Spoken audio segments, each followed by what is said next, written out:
Eclesiastes capítulo 5.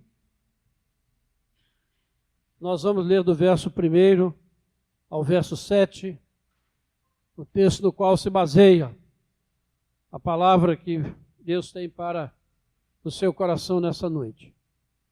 Eclesiastes 5, de 1 a 7. Guarda o pé quando entrares na casa de Deus. Chegar-se para ouvir é melhor do que oferecer sacrifícios de tolos, pois não sabem que fazem mal. Não te precipites com a tua boca, nem o teu coração se apresse a pronunciar palavra alguma diante de Deus. Porque Deus está nos céus, e tu na terra. Portanto, sejam poucas as tuas palavras. Porque dos muitos trabalhos vêm os sonhos, e do muito falar, palavras nécias. Quando a Deus fizeres algum voto, não tardes em cumpri-lo, porque não se agrada de tolos. Cumpre o voto que fazes. Melhor é que não votes, do que votes e não cumpras. Não consintas que a tua boca te faça culpado, nem digas diante do mensageiro de Deus que foi na advertência. Por que razão se iraria Deus por causa da tua palavra, a ponto de destruir as obras das tuas mãos? Porque como na multidão dos sonhos a vaidade, assim também nas muitas palavras. Tu, porém, teme a Deus. Nós estamos apenas há 14 dias, da passagem do ano. Parece que já tem muito tempo, que nós passamos o ano, Natal, mas este é o segundo domingo do mês do ano. Mas há um ritual que se repete todos os anos. São as promessas que as pessoas fazem, os votos, as decisões de fazer isso, não fazer aquilo.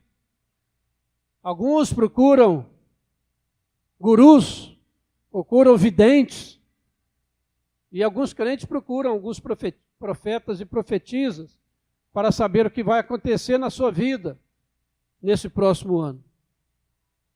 E é interessante que o livro de Eclesiastes, apesar dele não ser muito conhecido, ele é um livro muito prático. Ele traz para nós muitas lições preciosas sobre como nós devemos viver a nossa vida nesse mundo. E ele mostra, acima de tudo, que nós precisamos ter um relacionamento com Deus. E o objetivo maior do escritor desse livro é responder uma pergunta que todos nós às vezes fazemos. Que proveito tem um homem de todo o seu trabalho com que se afadiga debaixo do sol? Que proveito tem? Que sentido tem tudo aquilo que eu faço no meu dia a dia? São questões que às vezes nos deixam perplexos e sem resposta. E a conclusão que o autor desse livro, inspirado pelo Espírito Santo, chega é que nós precisamos aprender a desfrutar da vida como um dom de Deus. Entender que tudo o que nós temos, de que tudo o que nós desfrutamos, de que tudo o que nós alcançamos, vem das mãos de Deus. E não simplesmente dos meus esforços, da minha capacidade, ou daquilo que eu sou capaz de realizar. E esse texto que nós lemos, irmãos, ele é muito interessante, muito pesado, muito forte, porque ele fala diretamente a nós nessa situação de vida que nós vivemos, especialmente em relação ao culto que nós prestamos a Deus. Nos capítulos anteriores do livro, ele discutiu alguns problemas que nós enfrentamos, algumas dificuldades, alguns empecilhos que aparecem na nossa vida, ou que nós mesmos colocamos na nossa vida, pela nossa desobediência. E ele medita sobre a opressão do povo de Deus, medita sobre a inveja que algumas pessoas têm das outras, medita sobre o isolamento, a solidão, a tristeza. E ele mostra que a popularidade e a riqueza que alguém consegue nesta vida são passageiras. E elas não dão sentido à existência humana.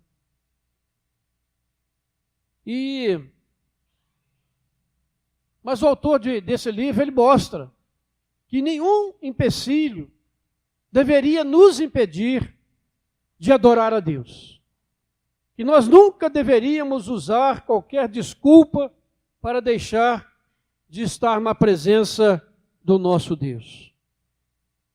Que nós nunca devemos usar desculpas para abandonar o conceito de que é um Deus soberano, governando todas as coisas, tanto as grandes coisas da história, os grandes acontecimentos, como a nossa vida pessoal, a vida de cada um de nós. Ela é governada por um Deus soberano. E nós não podemos esquecer disso. Lembrando da palavra de Jesus, que nem um pardal cai, se não for pela vontade do Senhor. São coisas que o autor vai colocando, que vão desafiando a nossa vida. E um dos pecados mais comuns entre o povo de Deus é este. Diante de qualquer obstáculo, de qualquer dificuldade, ele deixa de estar na casa de Deus. A primeira coisa é que ele se afasta da comunhão dos crentes. E às vezes nós procuramos alguém que se afastou da igreja, alguém que a gente fala, está sumido. E a pessoa geralmente tem a mesma desculpa. Eu estou muito ocupado, a minha vida está muito atribulada, eu tenho tempo para tudo, mas para Deus está difícil. E a gente vê muito acontecer isso, dizendo, olha, eu não posso levar os meus filhos na igreja porque eu preciso descansar. E assim nós vamos deixando de estar na casa do Senhor, trazendo grandes e graves consequências para a nossa vida. E muitas vezes nós nos esquecemos daquelas solenes promessas que nós fizemos no dia da nossa profissão de fé, no dia que nós somos batizados. Os pais se esquecem dos compromissos que assumiram com seus filhos no batismo deles e deixam de estar na casa do Senhor. Isso é algo muito grave que o autor de Eclesiastes vai colocar agora diante de nós. E ele começa essa palavra com uma advertência muito solene. Guarda o pé quando entrares na casa de Deus. Chegar-se para ouvir é melhor que oferecer sacrifício de tolos, pois não sabem que fazem mal. Quando você entrar na casa, no templo de Deus, abra bem os seus ouvidos e feche bem a sua boca. É isso que ele está dizendo aqui. Isso traz algumas implicações para nós. A primeira é que os problemas da vida, ou os supostos problemas que nós mesmos criamos, nunca devem nos impedir de estar na casa do Senhor. Esse é um pecado grave, essa negligência, esse desprezo pela oportunidade que Deus nos dá de reunirmos para adorarmos o seu nome. Não há desculpa para isso. Pelo contrário, as dificuldades devem ser estímulos para nós buscarmos a Deus, para nós estarmos na presença do Senhor, para superarmos os obstáculos, já que entendemos que é um Deus soberano governando as coisas. Há um Deus que está guiando a minha vida e a vida da minha cidade, do meu país e todos os acontecimentos deste mundo. Fomos eleitos por Deus, irmãos, para adorá-lo. Eleitos por Deus, separados por Deus para prestar culto a Ele.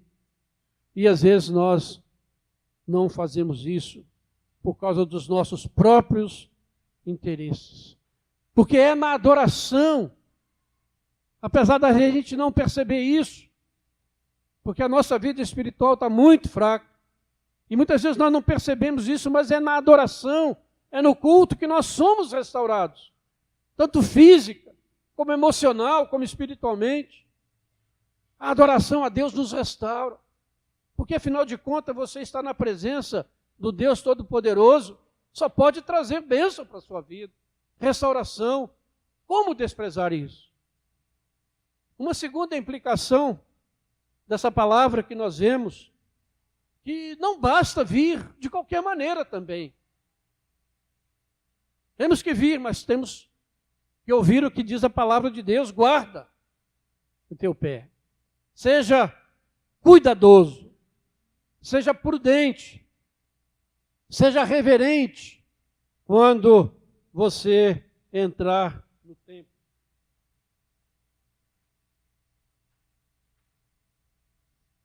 É triste, irmãos, quando nós vemos como as pessoas têm perdido essa noção da reverência diante de Deus. Entra no templo de qualquer jeito, vestidos de qualquer maneira, sem o menor reverência, o seu olho grudado numa tela de telefone, como se estivesse entrando em qualquer outro lugar, mas precisamos entender que o templo é um lugar diferente. Não é santo, mas é separado para cultuarmos a Deus. E a gente vê de tudo. Roupas que seriam mais apropriadas lá para um campo de futebol, para uma piscina, uma praia, e até mesmo para baladas aí no mundo. E as pessoas acham que vão adorar a Deus dessa maneira, de qualquer maneira. Que Deus aceita essas coisas, irmãos. E a advertência do pregador aqui é muito forte. Ele diz: Deus está no céu e você está na terra. Há uma diferença infinita entre nós, pecadores, e o Deus Santo. A gente que até namora durante o culto, pede reverência, temor de Deus. Não se trata de legalismo, nunca fui legalista, não quero me tornar legalista. Não se trata de se fazer leis, você tem que fazer isso, fazer aquilo, usar isso, não usar aquilo. Não se trata de legalismo, mas se trata de temor de Deus, de nós temermos a Deus, que nós estamos na presença de Deus. A gente vai para um lugar onde Deus não está presente, Deus está presente em todo lugar, né? Mas aqui é o lugar onde Ele está sendo adorado. E isso exige de nós certos comportamentos diante desse Deus. Ou nós não acreditamos que Ele está aqui. Porque se Ele está, nós não podemos nos comportar de qualquer maneira diante desse Deus. O templo é um lugar diferente. Por mais simples que ele seja. Mas é um lugar que é separado para o povo de Deus se reunir e prestar culto. Ele se torna um lugar santo quando o povo santo de Deus está reunido ali. Esse lugar aqui é uma construção comum, separado, um templo dedicado ao culto a Deus, e ele é utilizado somente para isso. Por isso é um lugar diferente dos outros lugares que nós podemos frequentar. Aqui nós cultuamos ao Deus que nos amou e se entregou por nós. Mas nós vivemos numa época de informalidade tão grande que achamos tudo muito natural. Aceitamos, sem qualquer crítica, todo tipo de comportamento que a sociedade impõe, como se isso fosse aceitável diante de Deus. Mas a palavra de Deus diz que não é. Deus mesmo determinou a maneira de adorá-lo, a maneira de servi-lo. E nós não podemos ir e inventar coisas para tornar um culto mais agradável, mais atraente. Não podemos fazer isso. Não temos esta liberdade. Mas a verdade, irmãos, é que nós perdemos essa noção de autoridade, de reverência, de respeito ao próximo e a Deus, principalmente. Esse verso 2 nos lembra mais uma vez. Deus está nos céus e tu na terra. Há uma grande distância entre nós, que só pode ser coberta pela cruz de Cristo. E somente por ela é que nós podemos nos aproximar de Deus. E nós só podemos nos aproximar de Deus no culto e não sermos destruídos pela santidade de Deus, porque nós temos na nossa frente Jesus Cristo, o varão perfeito, e Deus nos olha através de Jesus e nos vê perfeitos, porque senão nós seríamos destruídos pela santidade de Deus. Quando nós somos convocados para vir adorar, isso deveria ser visto por nós como o maior dos privilégios. Deveria ser a coisa mais prioritária na nossa vida. Não há nada maior do que isso. Por isso o salmista diz: alegrei-me quando me disseram, vamos à casa do Senhor. Alegrei-me. Será que nós temos essa alegria? Quando chega no domingo, me acordo e diz, hoje é dia do Senhor. Eu vou à casa do meu Deus para adorá-lo. Reunir com meus irmãos para prestar um culto a Deus. Que privilégio. Quantos nesse mundo têm esse privilégio, irmãos? E às vezes nós, que fomos chamados por Deus, desprezamos. Trocamos por outras coisas tão sem importância. Portanto, guarda o teu pé quando entrares na casa de Deus. Uma terceira implicação que nós vemos aqui no texto, que nós precisamos vir.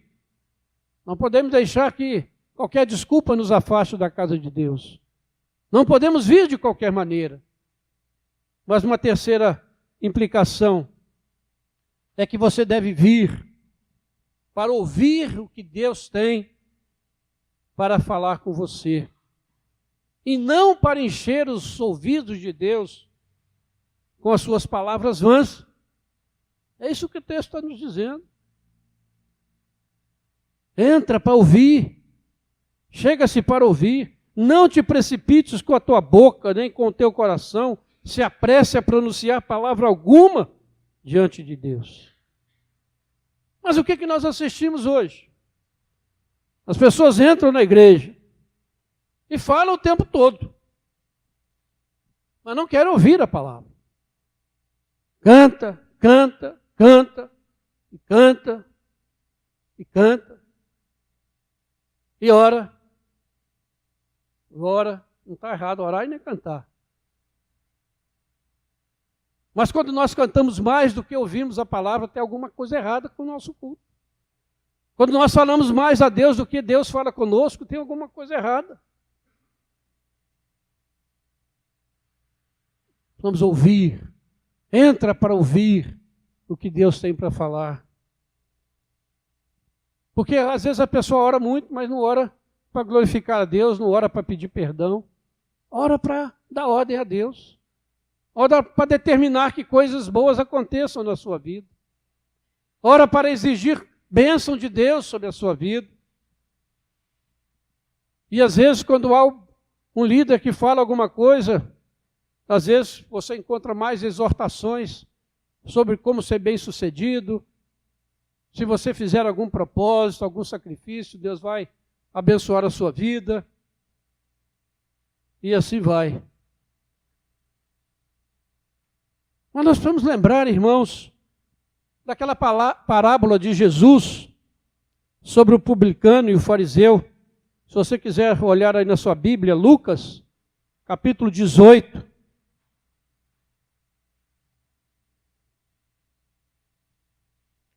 Lucas 18.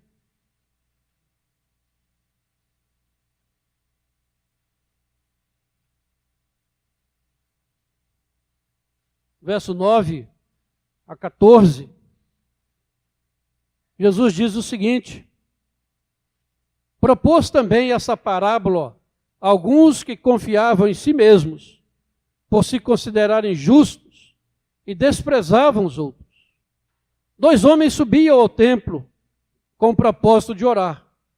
Um fariseu, que era o religioso, que era o que estava sempre orando, e um publicano, considerado pecador. O fariseu, posto em pé, orava de si para si mesmo. Vejam bem, orava de si para si mesmo, desta forma: ó Deus, graças te dou, porque não sou como os demais homens, roubadores, injustos e adúlteros, nem ainda como este publicano. Jejuo 2 vezes por semana e dou o dízimo de tudo quanto ganho. O publicano, estando em pé, longe, não ousava nem ainda levantar os olhos ao céu, mas batia no peito, dizendo: ó Deus, sê propício a mim, pecador.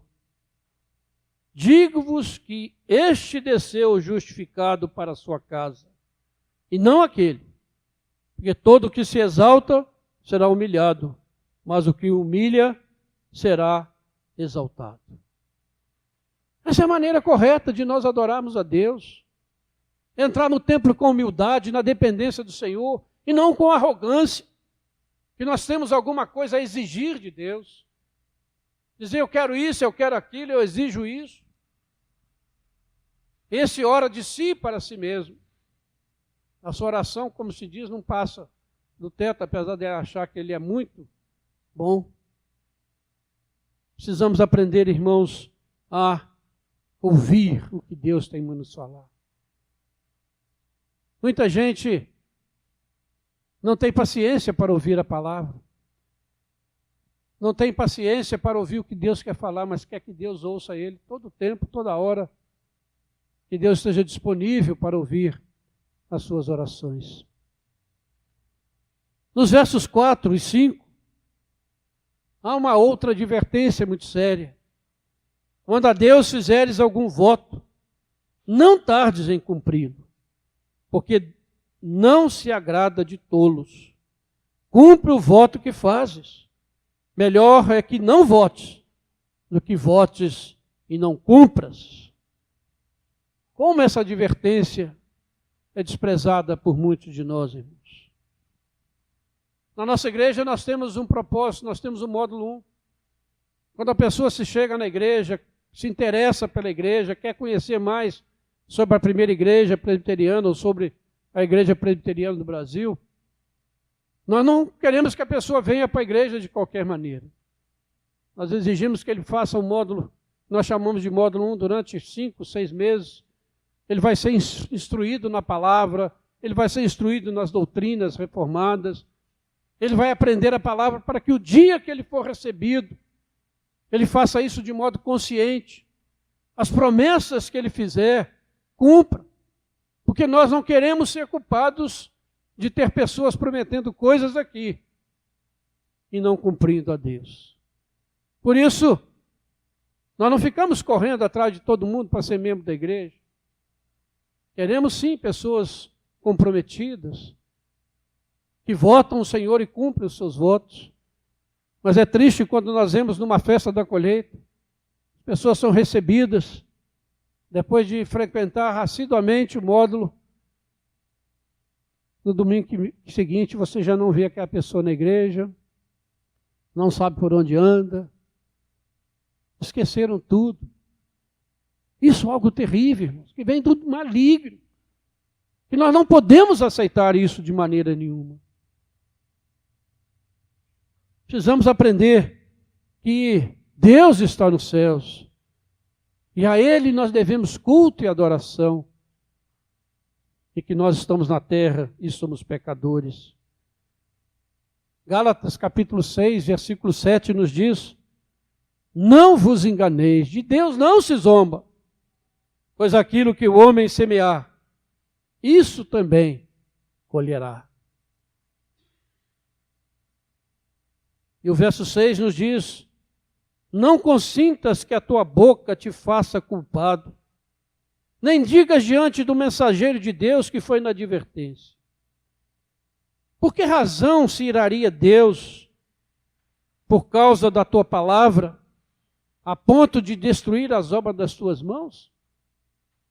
Irmãos, parem, pensem um pouquinho na seriedade dessa palavra de Deus. Se eu estou lendo aqui a palavra de Deus, se eu estivesse falando isso por mim mesmo, eu não precisava escutar não, mas está escrito aqui. Deve estar escrito na sua Bíblia também. Não consintas, não permitas, não cometas pecado de usar a sua boca para destruir a si mesmo.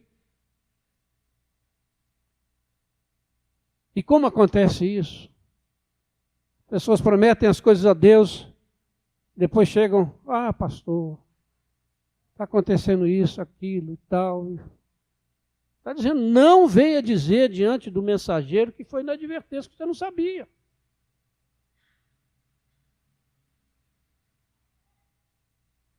É séria a palavra de Deus.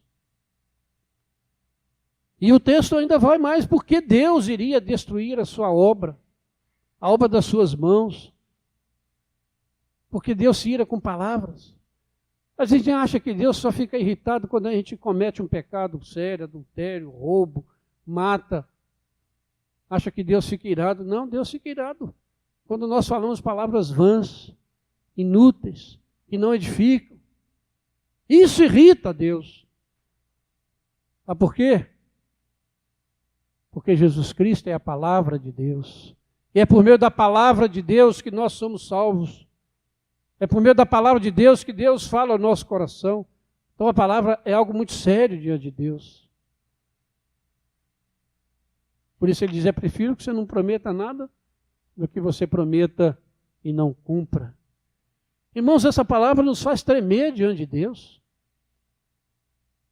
E alguém pode dizer, né? Poxa vida, o pastor vem e solta essa paulada em cima da gente, no segundo domingo do ano. Podia falar aqui uma palavra de ânimo, de estímulo. Olha, você vai ter um ano maravilhoso, Deus vai fazer isso, fazer aquilo, mas eu não posso mentir. Eu tenho que dizer aquilo que a palavra de Deus, você quer um ano abençoado na sua vida? Obedeça a palavra de Deus. Anda segundo os preceitos do Senhor. Porque depois de dizer tudo isso e abalar a nossa vida e nos dar, né, esse corretivo, porque essa palavra não é só para você, é para mim, é para todos nós, porque a palavra de Deus não é minha. Ele termina no versículo 7, dizendo o seguinte, tu, porém, teme a Deus. Tu, porém, teme a Deus. E realmente o temor de Deus se foi do meio do povo de Deus. No mundo, o mundo já foi há muito tempo. Por isso ele está dizendo, então não se tem reverência, não se tem temor, não tem respeito à palavra, comporta-se de qualquer maneira, despreza-se o sacrifício de Jesus na cruz, despreza-se o privilégio de participar da mesa do Senhor, os votos que são feitos diante de Deus são descumpridos. Isso é falta de temor. Precisamos resgatar, irmãos, essa noção de que Deus está presente nos nossos cultos. Jesus disse isso, onde tiverem 2 ou 3, eu estou ali no meio deles. Isso é verdade. Uma verdade tremenda, que vai muito além do que nós podemos imaginar. É pela fé. E nós temos que crer nisso. Deus está presente quando o povo dele se reúne para adorá-lo em espírito e em verdade, segundo a sua palavra. Isso precisa fazer diferença na nossa vida. Isso precisa mexer conosco, no mais íntimo do nosso ser.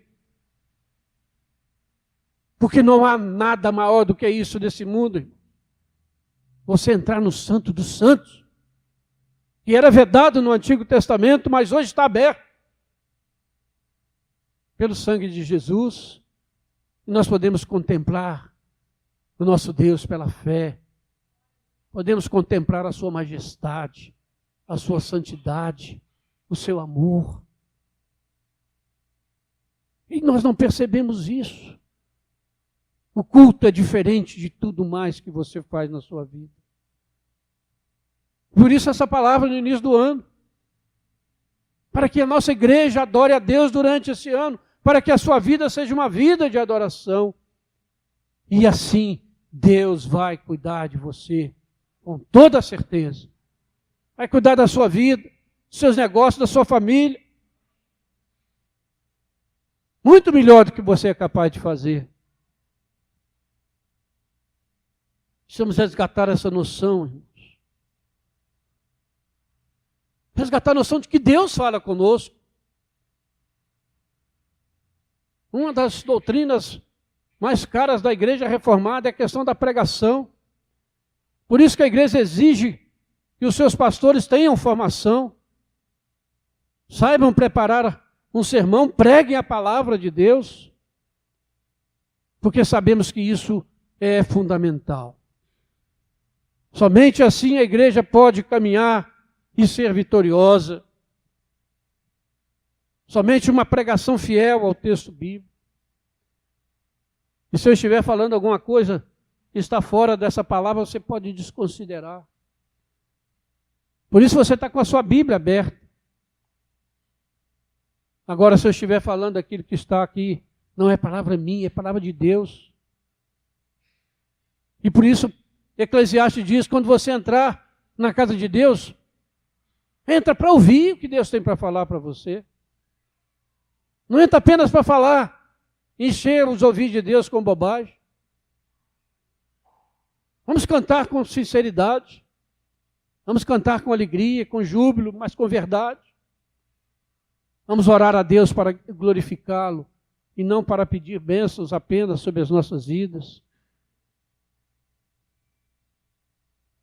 Como nós podemos entrar no templo de qualquer maneira. E o meu desejo é que durante esse ano nós entremos nesse lugar para adorar verdadeiramente. Com cuidado, com reverência, com amor, com alegria imensa. Eu estou diante do meu Deus Criador. Quanta gente faz tanto sacrifício, faz romarias, faz não sei o quê, para ir se ajoelhar diante de um ídolo mudo. Não fala, não ouve, não mexe. E faz os maiores sacrifícios. E coitados saem dali vazios e continuam vazios como a vida, porque a Bíblia diz que aqueles que adoram estes ídolos se tornam como eles. Mas nós fomos amados por Deus desde a eternidade, separados para adorar, para entrar diante de um Deus vivo, de um Deus que venceu a morte por nós, de um Deus que está presente no meio do seu povo, porque Jesus Cristo poderia ter ressuscitado e ido para o céu e ficado lá. Mas Ele enviou o seu Espírito para estar conosco e disse, estou com vocês todos os dias. Por isso, irmãos, a palavra dessa noite visa despertar no seu coração um desejo de adoração, de valorizar o culto, de não colocar nenhum empecilho para você estar aqui. Porque pense bem quantas bênçãos você tem deixado de receber. Porque tem falado tanta bobagem. Porque tem evitado estar na casa do Senhor. Quantas bênçãos muitos têm deixado de receber, não percebe. Mas se você tiver um coração de adorador, durante esse ano você verdadeiramente adorar a Deus, entrar aqui para adorar, para ouvir, não para fazer qualquer outra coisa, você vai ver diferença na sua vida. Eu não vou prometer nada desses videntes, mas a palavra de Deus promete a bênção sobre a sua vida. Teme a Deus, teme a Deus. E o livro de Eclesiastes, ele se baseia nisso. Ele busca essas respostas para a nossa vida, para o dilema da nossa vida, e a resposta que ele dá constantemente é: tu, porém, teme a Deus. E no finalzinho do livro, no capítulo 12, versículo 13, terminando o livro, ele diz: de tudo que se tem ouvido, o resumo é: teme a Deus e guarda os seus mandamentos, porque isso é o dever de todo homem. Teme a Deus. O temor do Senhor é o princípio da sabedoria. Teme a Deus. Vamos resgatar isso, irmãos, na nossa vida pessoal. Cada um de nós, vamos entender que Deus está no céu e eu estou na terra. Ele é santo, eu sou pecador. Ele é todo poderoso e eu não sou nada. Ele dirige a história soberanamente, eu não consigo fazer nada. Deus governa todas as coisas para o bem do seu povo. Essa é a verdade que nós temos que crer. E quando nós nos reunimos aqui no domingo, pela manhã ou à noite, nós estamos tendo o maior dos privilégios, estar na presença do Deus Todo-Poderoso. Ele habita no meio dos louvores da sua igreja. Ele habita e fala conosco por meio da sua palavra. Vamos ouvi-la dia a dia, momento a momento. E com toda certeza, irmãos, nós seremos vencedores. Mais do que vencedores em Jesus Cristo. Nada poderá deter a caminhada da igreja. Nem as forças do mundo, nem as forças de dentro dela. Domingo passado, o presbítero Marcelo trouxe uma mensagem extraordinária aqui pela manhã, falando sobre isso. E muitas vezes a igreja está sendo destruída por dentro, de dentro para fora, e não de fora para dentro.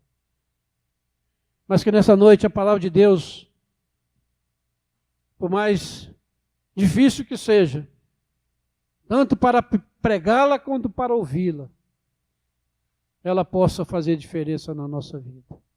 E eu peço a Deus que ela faça diferença primeiramente na minha vida. E assim também eu oro para que faça diferença na sua vida. Que Deus seja glorificado, irmãos, nas nossas vidas. Que Deus seja glorificado nos nossos cultos. Que Deus seja exaltado acima de todas as coisas. Por nosso meio, por nosso intermédio. Que Deus nos abençoe e tenha misericórdia de nós. Amém.